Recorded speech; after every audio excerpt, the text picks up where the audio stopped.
Yo, what is up, guys? Today I have a new video.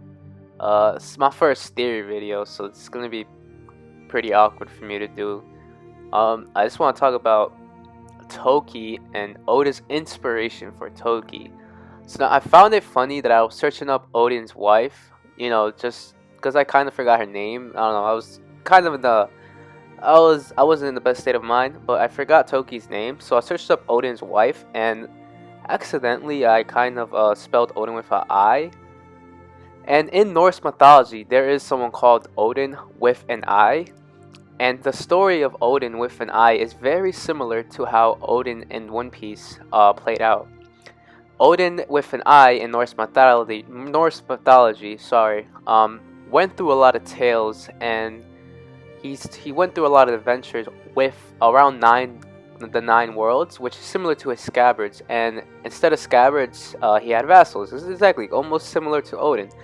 But what really interested me was how the Norse mythology, there's also a person called Frigg, and she was the wife of the god Odin with an I, which is also funny because Lady Toki is married to Odin, but just spelled with an E.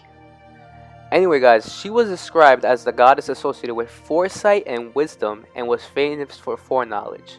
Her husband is also the leader of the gods, and she was a Viking Age practitioner of the Norse magic known as Sidor. I don't know how to spell it, but it's going to be in the screen. And is involved with discerning the course of fate and working within its structure to bring about change. Freya, which was someone that's also had similar powers to Frigg, let Loki know, the god Loki, and Frigg knew the fate that she knew all the fate of the beings, and was that she knew basically that there was something horrible was going to happen, or something tremendously bad. So Freya let Loki know about that. She is the being that's also in charge of peace and the maintenance of social order. And she was also known as the god of fertility, household, motherhood, love, and marriage. Now, guys, where am I going with this? Obviously, Oda was inspired by the Norse mythology, because Frigg, as also similar as Lady Toki, had the power of foresight.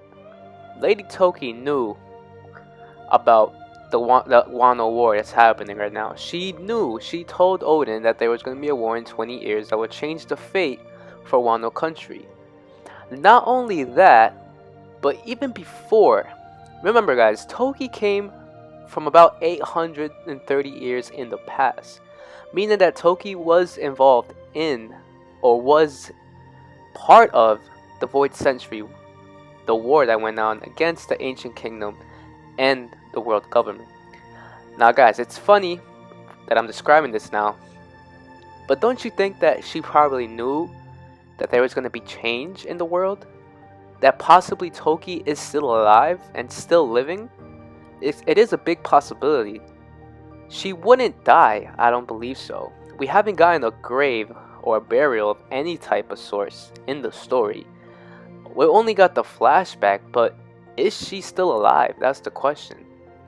I believe Lady Toki is still alive because she wants to see the fate of the world after the One Piece is found and after the world is back to its normal peace. But isn't it also funny how Oda grabs a lot of inspiration from Norse mythology? And really looking into this story, it was really interesting to see how Oda is inspired by Norse mythology. Again, she was also known as the god of fertility. So really, who took care of the kids when Odin went off with Roger? After obviously they spent half the time, but then Odin had to bring Toki and Momonosuke and Hiyori back to Wano, and she took care of the kids. That's where the god of fertility goes by. She took care of the kids. She was household. She had a household in Wano. She was taking care of it, and motherhood, love, and marriage.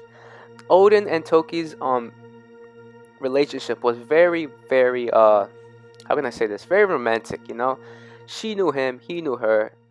She knew his limitation, and he knew her limitations. What's funny is how in the scene where Odin Odin pretty much tells her, aren't you sad that I'm going to die? She tells Odin, no, you're not going to die. And then Odin obviously laughs at it. But it's just very interesting to see how Frigg is very similarly connected to Toki in Norse mythology. I don't know if this has been something that we should look into as a One Piece community, but really I haven't had time to really look into the full story. But there is a lot of parallels that could be seen. That's all I got for today, guys. It's just a quick video. Thank you guys for the support. I'm out. Peace.